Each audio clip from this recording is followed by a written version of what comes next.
You know Shaletta makes you laugh, but did you know Shaletta Brundage can also make you think and boost your business? Media personality, activist, and comedian Shaletta Brundage founded Shaletta Makes Me Laugh to celebrate and share the best of Black culture. It's a podcasting platform. You can download 10 weekly podcasts hosted by African-American subject experts at ShalettaMakesMeLaugh.com or wherever you find your favorite podcasts. ShalettaMakesMeLaugh.com is also a production house, creating broadcast-quality commercial content. And Shaletta and her team of storytellers create powerful promotional campaigns to get businesses the brand awareness they're looking for. Some of Minnesota's top businesses trust Shaletta, and you can too. Get out the word about your events and products and get in front of communities of color with ShalettaMakesMeLaugh.com. She's got the power to help your business.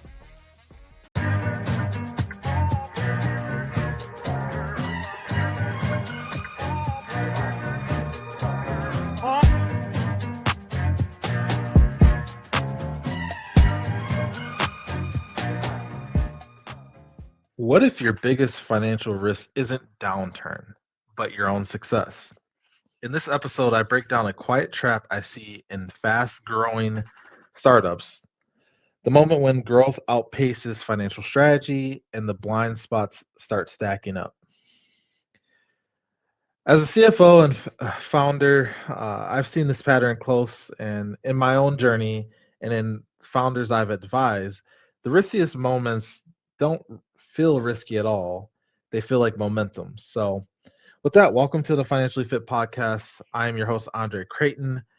Thank you so much for being here today. For those that continue to listen in, I hope that you're finding something fruitful in our conversation. For those that are new, welcome to the podcast. I hope that today will be the start of your journey to being maniacal in your business and building something that truly is scalable.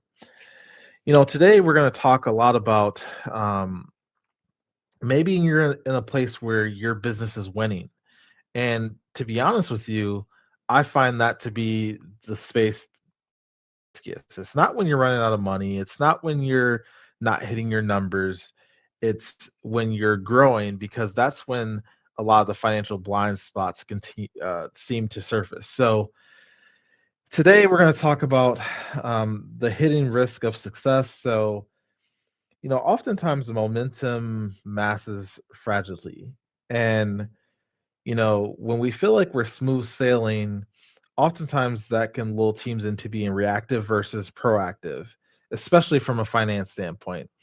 And today I want to give you some tips and tricks that you can use as you are thinking and getting close to year end and entering into the new year on things you could do to be more proactive from a finance standpoint.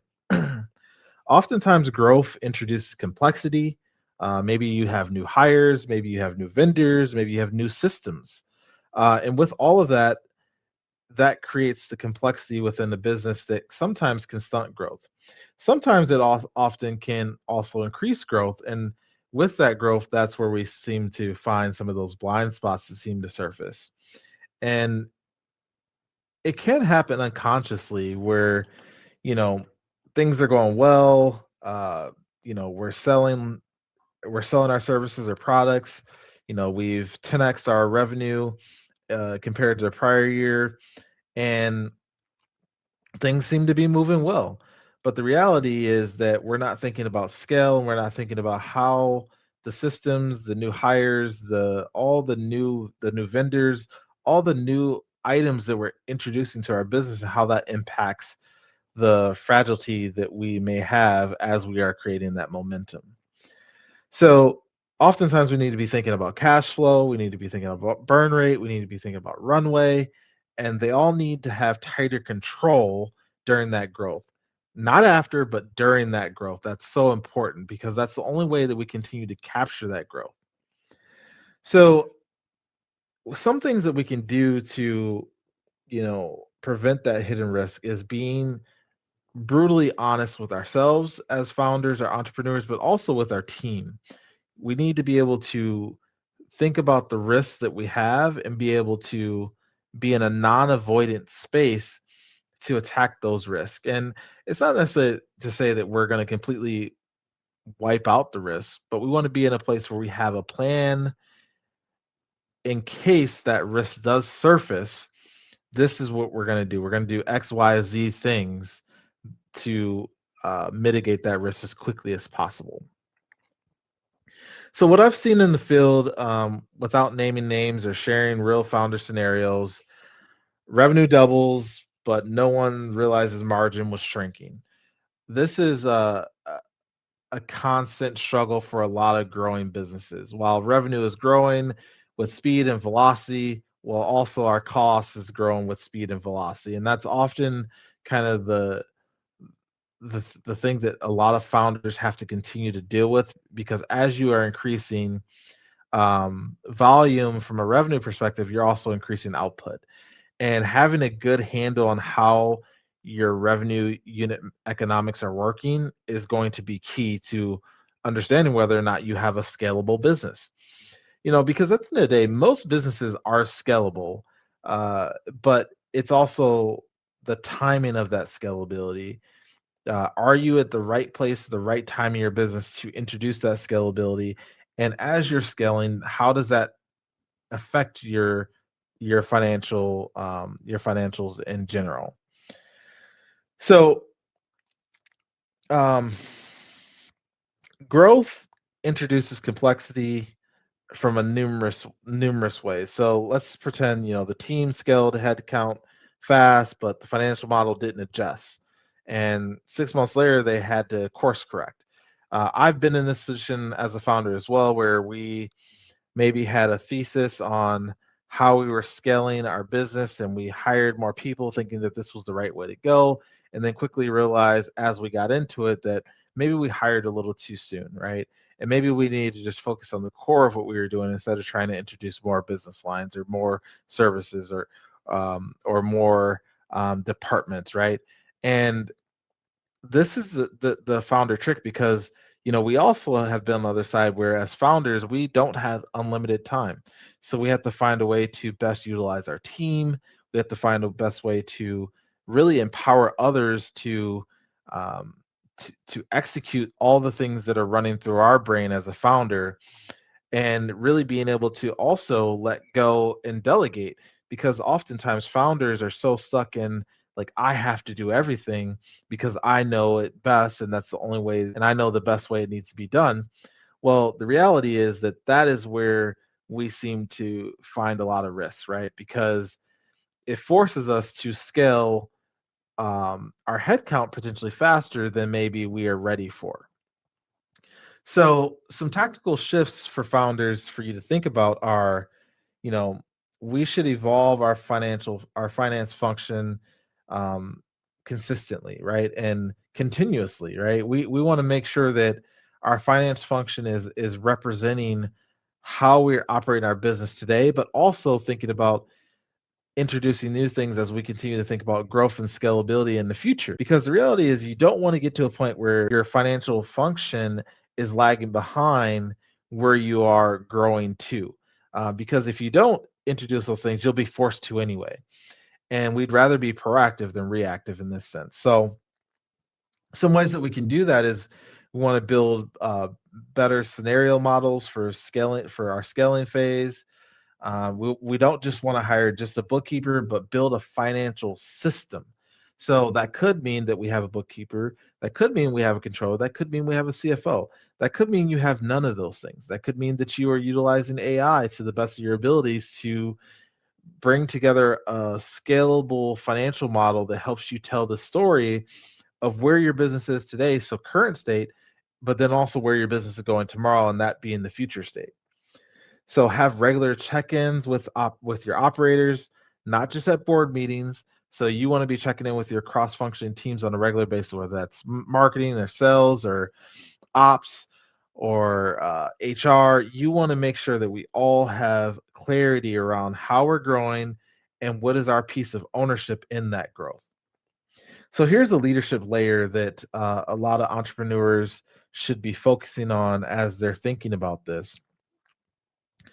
Um, how founders signal financial maturity to their teams and board is so important. And you can't signal financial maturity without the financial systems in place.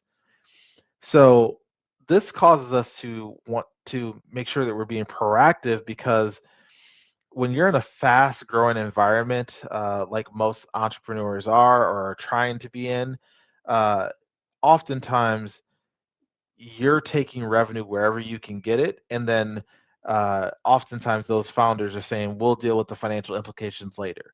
Well, the best way to do that is to have scenario plan that out, and then now you're acting on that scenario planning model and making decisions based on that to be able to present that financial clarity. And when you're able to do that, then you'll be able to provide the clarity that your teams need to be able to go execute, and that your board needs to be able to trust you as the operator, as the person leading that organization. um, then they can feel empowered to provide the right governance for your company. So, finance isn't the opposite of momentum. It enables momentum to last. So I often hear times with entrepreneurs that, well, we don't need finance because it's not a profit center. Like, it's just a cost center. It's something that we're spending on because we have to have it from a compliance standpoint. But the reality is that finance drives how you operate your business. It's the heartbeat of your business. Being able to understand all of your KPIs, being able to understand which the balance sheet health of your company, being able to understand how place and time of and period of time how your business evolves from a financial standpoint, whether that's top line revenue, whether that's OpEx, those tell the story about how you're growing the business. I saw someone once say that, all I need to see is your bank account. That tells me how you operate your business or how you operate your personal life every single day. And I think that that is true. I think your bank account tells a story about how you make financial decisions, whether that be from through a business lens or whether that be through a personal lens. So, one mindset shift that I want to share with you is that I had to reframe, was finance from, uh, really being a constraint to being more of a control tower. So I look at finance as like my command center. It's the place that holds everything that's happening in my business. It's the place where I should be able to go and I should be able to find anything that I want to know about how my business is operating day in and day out and into the future. So without that arm, or without that system, we have a broken business, and we don't have at the center the heartbeat of what keeps our business going and moving forward, right? So when I hear founders say, like, yeah, we don't need finance right now, or we're handling it all in house. Well, handling in house is great. And, you know, but I caution you to say, if you don't have finance background, it doesn't mean you can't learn it. But if you don't have finance background and you're not hyper focused on learning that or understanding it, then your business is going to struggle, right? It's just like if you put bad food into your body, right? Your body is going to struggle to digest that. Maybe you might have um, some health issues due to that, whether it's heart problems or kidney problems or whatever it may be, right? The same is true with your business. If you don't put the right things into your business and then be maniacal about understanding those things that you're putting into your business, it's really hard to create a scalable business in the long term. So, I want to, in wrapping this one up, I want to challenge you on a couple of things. If things are going well, that's exactly when you need to pause and pressure test your strategy. Oftentimes, we find founders when things are going really bad, right, or poorly, right? I'm running out of money. We just lost our two or three largest customers, and like we don't know where revenue is going to come from. We know that we have maybe 2 to 3 months of runway, and if we don't do execute today, um, in the way that we need to, like we're not going to be in business in 2 to 3 months. You know, when things are going well, that is the time to tighten things up because it is inevitable that you will run into some roadblocks within your business at some point, whether it's financial, whether it's personnel, whether it's culture, whatever it may be, you will run into some obstacles. And the better that we're prepared to take on those obstacles head on, the better that we will come out on the other side, which is survival, and then hopefully it back into that scalability. We've seen it even with some of the largest companies in the world. And if some of the largest companies in the world are going through some of these tough times, uh, you know, then it's inevitable that we will too as early stage companies or startup companies, right? I think about Target. I think about, they lost a ton of foot traffic this year. And while they're still doing, they're able to be sustainable, a lot of that is due because they've looked at the risks. They've looked at, they have good financial systems. They understand the heartbeat of their business and the ins and outs of how their cross-functioning teams are working to drive and execute whatever strategy they've set forth for that year, that quarter, that month. And we have to do the same thing. And the strongest founders, the ones that get to that exit, that's the things that they're doing on a day-to-day basis. Like they are maniacal, they are infatuated with understanding exactly what is going on in our business and how can my business break. So my call to action for you is I would love for you to share this with a founder who's scaling fast or another entrepreneur. Invite listeners to really come in, and I would love to also hear what other topics that you all would love me to discuss, especially heading into the new year. So with that, if you're building and you feel like things are going right or good, but don't I want to caution you to not confuse momentum with insulation. I want you to pause, I want you to pressure test and make sure your strategy is keeping up with your growth. And make sure that you have the financial systems in place to best understand that strategy. So, with that being said, thank you so much for tuning in today to our episode. I am your host, Andre Creighton. I really appreciate you all. It's been a fun 2025. I believe we'll have one more episode before we head into the new year. And hopefully, you are setting your budgets, your forecast for 2026. If you aren't, there's still time. We want to make sure that whatever we do here in December is going to put us in a place to execute in January. Don't wait until January to start to move on your budget or your forecast because whatever you offshore until January is going to become February's problems. So we want to be able to set that today and then be able to execute in January and thereafter. Thank you so much for tuning in. See you next time.